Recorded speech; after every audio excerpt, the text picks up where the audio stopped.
Now we're going to talk about the power systems in your trailer. You've got two of them, 120 volt AC, 12 volt DC. You have a 30 amp service, or you have a 50 amp service. These drawings I'm using are all based on my 2018 22 RBS travel trailer. All the trailers are wired very similar, so yours will be pretty much the same. They might have, the details might be a little different, but the basic layout will be the same. You'll have a 30 amp or a 50 amp service. So let's look at mine as a 30 amp service, 3-wire shore power plug, where you plug it into the pedestal. Maybe you have a surge protector out there. Got a ground wire, connects to a little ground bar inside the panel. The neutral wire connects to a little neutral bus bar, and your hot comes in through your 30 amp main breaker, which feeds the bus, and all your circuits come off of there. So you have 5 or 6 circuit breakers feeding all your loads. The ground goes through, it's connected to your trailer frame. That's important because that's an equipment grounding conductor. It's a safety issue if you have a short or anything to the frame. You need that ground connected so it bleeds it off or provides path for fault current so the breaker will trip. Otherwise, if that's not intact somewhere along the line all the way back to the source, you don't have a good ground, you touch the trailer frame, it's energized, you become the path to ground, you get shocked, or you die. So that's an important thing. If you've got a 50 amp service, you have a 4-wire shore power plug, you got a ground, neutral, and you have 2 hots coming in through 2 separate 50 amp breakers on your breaker panel. One side of the panel and the other side of the panel, each breaker feeds one side. And they'll split the loads up to balance the load. So if you have like 2 air conditioners, one will be off this side, one will be off this side. The unique thing about 50 amp service is if you ever have a situation where you've only got partial loads, where half of the loads in your trailer are working but some of them aren't, a good thing to always check is to see if one of the breakers is tripped, either at the pedestal out here in your breaker panel, or maybe the plug's not connected tightly, or at your trailer where it plugs into your trailer, that might not be connected right. You might have a loose connection there. So you always want to check all that, because if you have one of the hot lines is the breaker's tripped or bad connection, then you'll lose this side of the panel, but you'll still have power to this side, so only part of your loads will be working. That's the AC side. Let's go up here. Your DC supply, it comes from a converter, which converts 120 volt AC to 12 volt DC, or your battery. Now the converter in a 30 amp trailer like mine is located, it's this little box right underneath the breaker panel. So it's integral to the breaker panel. You just pull the front off and it's right underneath the bottom of it. And it's hardwired to one of the circuit breakers. And a 50 amp, it's typically located behind the power panel or somewhere else in the trailer.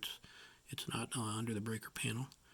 And also in a 50 amp, you might find that the circuit breaker feeding the converter just feeds a plug, a receptacle, and the converter actually plugs into it. So if the converter stops working, it's always good to check and make sure the thing's plugged in first. Coming over here to the converter, you've got, like I said, 120 volts AC to 12 volts DC. That's a converter. An inverter converts 12 volts DC to 120 volts AC, just the opposite. So we're talking about the converter. Every trailer has a converter. You got a plus and minus output. The negative side is connected to the trailer frame. The positive side comes out through some reverse polarity fuses. Mine has 2 40 amp fuses. They're located right on my fuse panel. On some converters, you might have 1, 2, you might have 3 or 4 reverse polarity fuses. They're in parallel. They may be located on your fuse panel. They may be actually located on the converter. So you have to find the converter to find them, but they'll be somewhere. The purpose of these is to protect the converter from a reverse polarity. So if you hook the battery up backwards, the fuses will blow to protect the converter. So if you're out there swapping your battery out or whatever, and you accidentally hook them up backwards just for a second, you get that little spark and you go, oh crap, and now things aren't working. You might have blown these fuses. So coming off of the converter then, your output comes through those reverse polarity fuses, feed your fuse panel where all your fuses are. The battery also feeds that fuse panel. So that's what supplies the DC power, either your converter or your battery or both. Off of the DC panel, what are your typical loads? Now, not all these loads come off the fuse panel here. Some of them come directly off of the battery, and we'll show you that in a minute. But your typical DC loads may be your awning lights, your bathroom fan, your furnace, the in-command system. If you have an inverter installed, or if you've installed one, it'll be coming off the DC.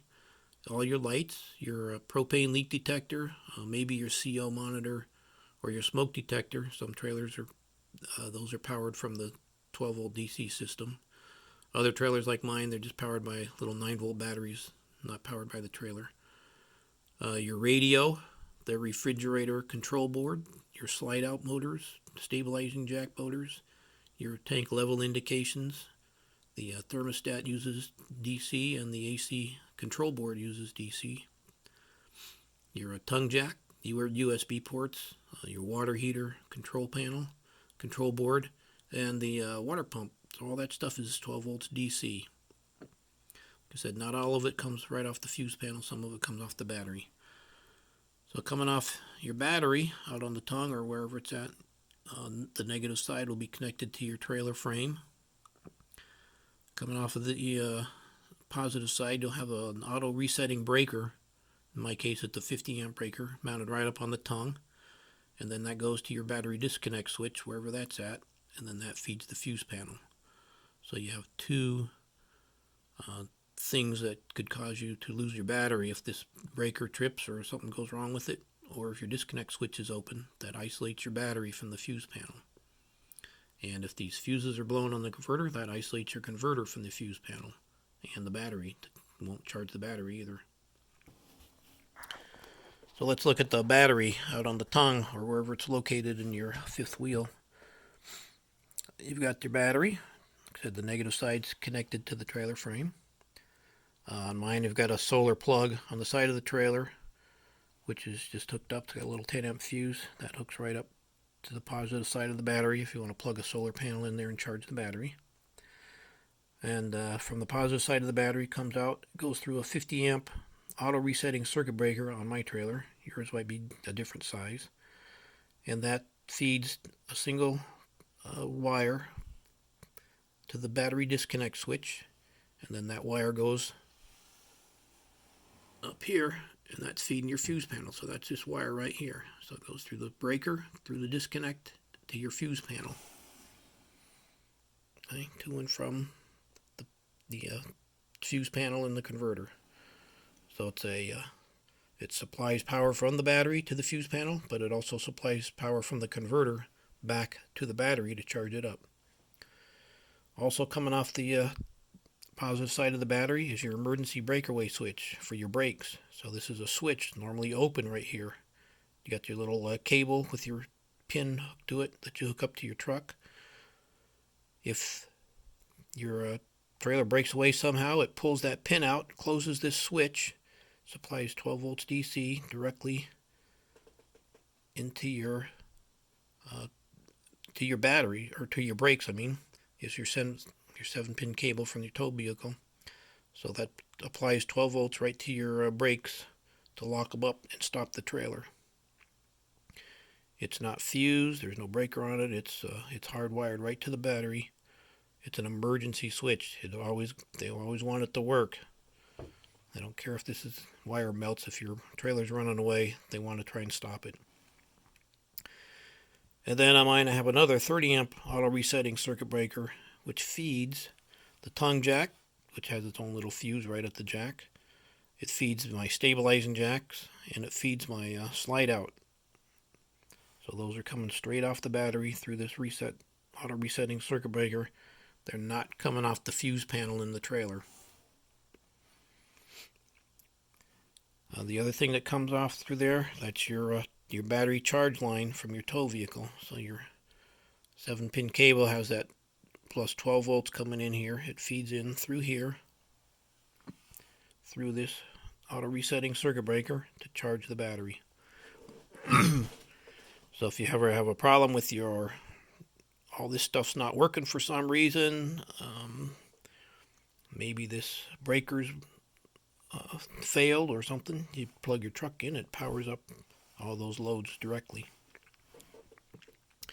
These circuit breakers, yours might have two, might have three. They're different sizes. Like I said, those are the details of your trailer. Might be a little bit different. They're mounted on the tongue on the trailer, so they're exposed to the elements. Very common for them to corrode, rust. The connections become dirty or loose or broken, and stuff stops working. Or your ground connection to the trailer frame comes loose over here, so your battery's not connected to on the negative side, so things stop working. So that's all a good thing to keep an eye on, just to make sure it's not corroded and falling apart. And that's pretty much how things are set up. Like I said, this is based on a 2018 22 RBS on my trailer, but yours will be basically the same.